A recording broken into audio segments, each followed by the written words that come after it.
For today's video mga guys ay mag-blueberry picking tayo dito sa New Zealand guys. So ito pala yung mga blueberry guys. Kaya samahan nyo ako and a day in my life dito sa New Zealand. For today's video mga guys ay pupunta nga kami dito sa Ashurst dito sa New Zealand guys. So ngayon guys papunta na kami doon sa aming pupuntahan sa blueberry picking na nakita ko sa page sa Facebook yung kanilang page. So ayan nga guys, pinuntahan na kaagad namin ngayon guys kasi sayang naman yung opportunity na makaka blueberry picking tayo dito sa New Zealand guys. So first time ko kasi mag blueberry picking guys kaya niyaya ko kaagad itong aking partner na pupunta kami dito sa Ashurst. Yung page pala nila guys ay ilalagay ko dito. So nilagay ko pala itong page nila dito guys no, ayan.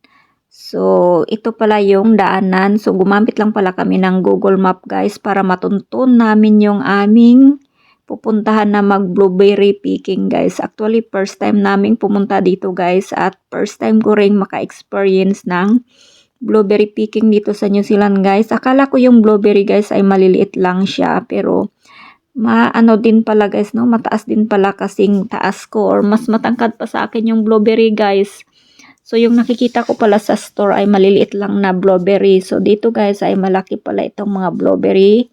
Kasi matagal na siguro nila itong tinanim. So, ganito pala yung view dito sa probinsya ng New Zealand guys, no. So, pupunta nga kami doon sa bukid. Siguro nasa 30 to 40 minutes galing sa amin itong aming biyahe papunta sa blueberry guys, no. So, ayan nga guys, marami din palang pumunta para mag-blueberry picking guys no. Siguro nasa 200 to 500 na car yung nakapark doon sa labas. So marami talagang tao guys no. Kaya yung blueberry na ipipicking namin guys parang halos ubos na yung kanilang bunga. So kung hindi mo talaga tingnan sa ano guys no, sa pinakaloob, hindi mo talaga makikita yung maraming bunga na nakatago. So ito nga pala yung blueberry picking guys. So dumating na nga kami dito guys no. Ayan, picking berry na kami guys. So nakaka-enjoy pala mag-picking berry dito guys no kasi libre kain. Ayan na nga guys, nag-start na nga kaming magmitas ng blueberry dito guys no. Kaya kumakain din ako habang namimitas para sulit yung ating pamimitas ng blueberry guys. Habang namimitas nga ako guys ay kumakain din ako ng blueberry guys. So medyo maasim yung blueberry pag hindi pa masyadong hinog guys. Pero pag hinog na talaga siya guys ay matamis naman siya. Ayan. So yung pinipili ko talaga guys is yung itim lang talaga. Kasi yung red is medyo maasim pa siya guys. Kaya hindi ko siya kinukuha. Yung black lang talaga, yung itim lang talaga yung kinukuha ko guys no. Tapos pinipili ko rin pala yung mga malalaki na blueberry guys. Napakasarap pala nitong black guys no kasi matamis na siya. Tapos itong medyo red guys ay medyo maasim pa siya. Kaya ayan, kumain muna ako ng blueberry guys. Saka ako nag-harvest or namitas na para sa babayaran namin guys no. So yung ano pala dito guys, yung per kilo pala ng blueberry guys no, nasa $10 per kilo. So pag sa Pinas, i-convert natin yun sa Pinas, nasa 350 pesos per kilo na. So pero pag sa market naman guys, pag bibili ka sa market, napakamahal guys. Nasa 500 grams siguro is nasa $8 na. Nasa 300 na guys yung 500 grams. So napakamahal pag bibili ka sa supermarket guys no. Kasi pag yung ang nakamahal pala doon guys no kasi pag nagpapasahod pa sila ng mga tao mag blueberry picking guys kasi mahal kasi yung sahod dito guys no. So pag pick your own berry na lang guys, so mura lang yung babayaran mo pero ikaw yung mamimitas dito sa mismong puno guys. So napakagandang experience to guys no. First time ko mag blueberry picking dito lang sa New Zealand guys. So ganito pala yung puno ng blueberry guys. Maliliit lang sila pero kasing tangkad lang ng tao guys no. Siguro nasa 4 feet or 5 feet. Yung pinakamataas ay nasa 5 feet na guys no. So ganito ka yung blueberry guys no. Hindi siya masyadong malaki na parang guys, kahoy. Parang lang siya, parang ang tawag doon, shrub na kahoy lang siya. Maliit lang siya. So, ganito yung mga blueberry guys.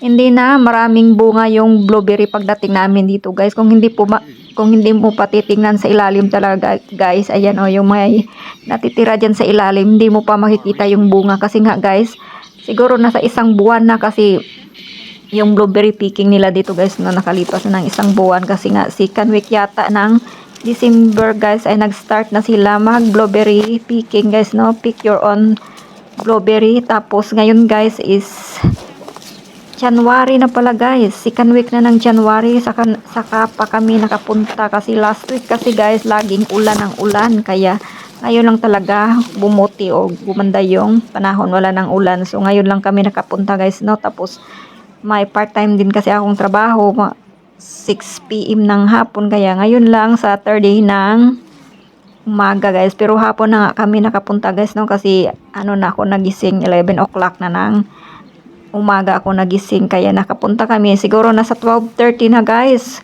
1 o'clock na kami dumating doon guys, tapos mag-close na sila na around 2 o'clock. So 1 oras lang talaga, or siguro nasa 40 minutes lang yung pag blueberry picking namin guys. Kaya kunti lang talaga yung aming napita, siguro nasa 3 kilo lang guys, no, yung aming napita. So yung nabayaran ko din is nasa $30. Kung sa Pinas pa convert natin yan is nasa 1,000 pesos. So ayan guys, habang namimitas ako guys, kumakain din ako guys, no, para hindi lugi yung ating babayaran. So busog na busog ako pagkatapos naming namitas ng blueberry guys, no, kasi habang ako'y namimitas, kumakain din ako. So para sulit naman yung ating blueberry picking guys, no. So ayan, magpakabusog na tayo dito sa puno guys, kasi napakasarap yung blueberry pag sobrang itim na guys, no, kasi matamis siya. Pero pag pula pa siya, maasim talaga siya guys, parang ano. So parang ano din siya, kalasa din siya ng lumboy or yung duhat ba guys, na hinog na. Ganon yung lasa ng blueberry. Parang kalasa niya is duhat sa atin. Pero mas malaki naman yung duhat compare dito guys. Pero itong blueberry is wala siyang buto guys. Siguro may mga buto-buto siya pero maliliit lang talaga. Parang ano lang siya. Parang laman lang siya din. Kaya masarap siya kainin kasi nga yung buto niya is napakapino. Hindi mo talaga mamamalaya na kinakain mo na pala yung buto.